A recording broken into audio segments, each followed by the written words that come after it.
Hello, everyone. I just wanted to share with you this offertory antiphon for this Sunday, which is Palm Sunday.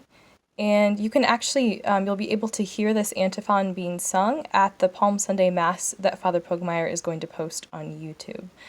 So I'm actually going to sing it through for you first, just so you can hear it, because it's a really, really beautiful one.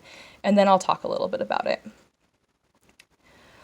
My heart has awaited reproach and affliction, and I looked for one who would grieve with me, but there was none. So just some thoughts about this reflection, or about this antiphon rather. First of all, we can really think of these words as coming from the heart of Christ during his passion. And I especially, that last line there, I looked for one who would grieve with me, but there was none. That really made me think of the agony in the garden, especially, right? Because Jesus was looking for his apostles to, stay awake and keep watch with him. But of course, as we know, they fell asleep. So there was no one there to grieve with him in his agony. And then the second thing, or another thing rather, that really struck me was just this fact that Jesus looks for us. He looks for us to be with him in his suffering. He desires and invites us to keep him company in his passion, and to be with him, which is just mind-blowing, honestly. So then the question becomes, well, how can I keep Jesus' company in his passion? How can I console his heart and grieve with his heart? And so just some things that came to my mind. First was just that we could take some time to really meditate on his passion and just let our hearts be moved by this sacrifice that he has made for us. And that can even be just, taking the words of this offertory antiphon, which is, so short, just one sentence, and just praying with those words in front of a crucifix for like 5 or 10 minutes, and just really letting those words enter into our hearts and just keeping company with Jesus in his passion that way.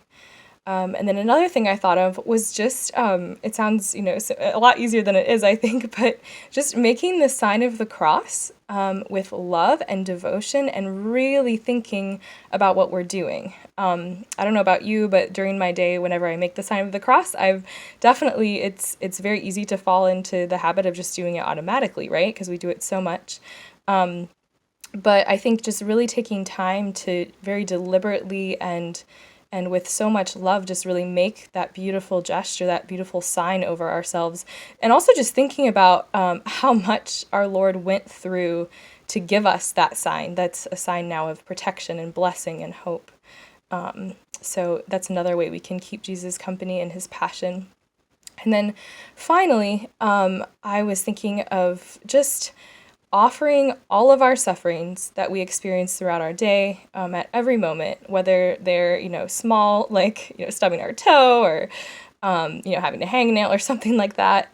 Or just, I think some of, the heavier stuff that we're dealing with right now, with, serious illness and with, the frustrations, and the angst of being stuck at home, not being able to see family and friends, especially not being able to go to Mass, but just taking all of those sufferings and uniting them to the sufferings of Jesus on the cross. We can just say, Jesus, out of love for you, I offer this to you. Jesus, I want to keep you company in your passion. Jesus, I offer this to you, as this, small share in your sufferings. I just offer this out of love for you. And that's just a really beautiful and really powerful prayer that we can do throughout the day, offering our sufferings. And I'm saying all this, as very much for myself too, just a really good reminder of just some ways to just enter into his passion and into his heart, especially as we enter into Holy Week. So just to conclude, I'm going to sing the antiphon one more time, and just so you can hear it one last time. My heart has awaited reproach and affliction, and I looked for one who but there was none.